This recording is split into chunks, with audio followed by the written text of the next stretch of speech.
Olá, tudo bem com vocês? Sou o professor Sandro e bem-vindo a mais uma aula de lógica de programação aplicada a Java.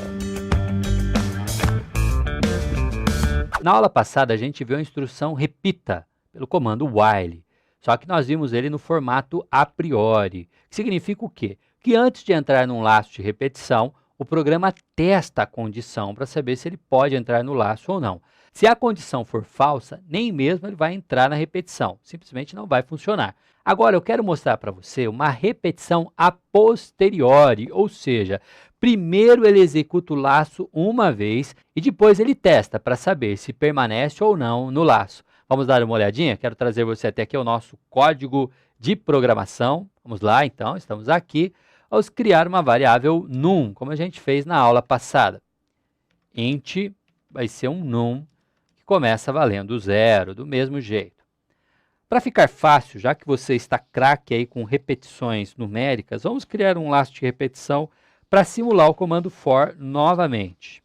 Então veja como que é o laço. Ele é construído por um do, ou seja, um faça, e o bloco de repetição.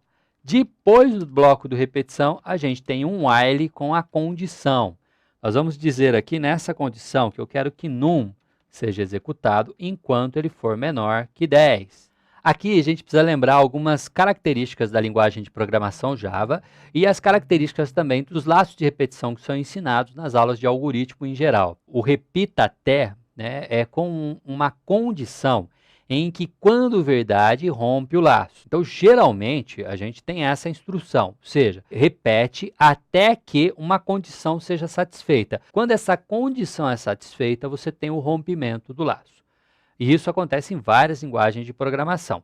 Porém, algumas linguagens de programação, como Java, trabalham com o comando while, a priori e a posteriori. Então, você não tem o comando repita até que, geralmente é uma instrução chamada until, que é a que diz o até que você tem uma condição satisfeita. No caso do Java, não. O que você tem é um while, ou seja, você tem um enquanto verdade, repita, e depois você tem um repita enquanto verdade. Então, a condição verdadeira mantém o laço tanto a priori quanto a posteriori na linguagem de programação Java. Cada linguagem de programação tem essas características e você precisa sempre conhecer para poder fazer laço de repetição. Bora lá para o código de novo. Então aqui, olha só, eu estou dizendo essa condição enquanto for verdadeira vai manter o laço. Ou seja, enquanto num for menor que 10, o Java vai repetir este bloco de comando aqui. O que nós vamos colocar no bloco de comando? Vamos colocar um system out print ln e vamos colocar aqui então número e exibir o número. E aqui o incremental. Vamos executar para ver? Tá lá. Ele começou valendo 0. Do, faça. Ele começa o laço de repetição e mostra o número, que é 0. E depois ele faz o incremental. Então ele vai aumentando o número depois de mostrar. Ou seja, então aqui valia 0, aqui valeu 1. 1 é menor que 10, mostra o número, vai mostrar 1. Aumenta, vale 2. 2 é menor que 10. E assim vai, até ele mostrar o número 9.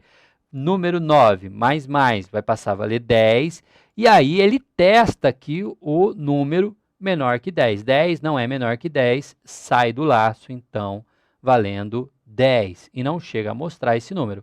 Semelhante à aula passada, se você colocar um igual aqui, o 10 vai ser incluso no laço. Olha lá, que ele passou a valer 10, 10 é menor ou igual a 10, ele mostrou o 10, e somou, passou a valer 11. Como 11 não é menor ou igual a 10, então ele saiu do laço. Da mesma forma, se nós colocarmos aqui um system out print, aqui informando o número fora do laço, ou seja, depois que ele saiu do laço, nós veremos o número 11 aparecendo. Olha lá, fora do laço ele vale 11. Mas vamos deixar o nosso programinha assim. E a gente se vê então numa próxima aula. Na próxima aula eu quero fazer novamente esse laço de repetição, só que eu quero propor um game, um joguinho para a gente poder experimentar esse código melhor, tá bom? A gente se vê lá. Tchau!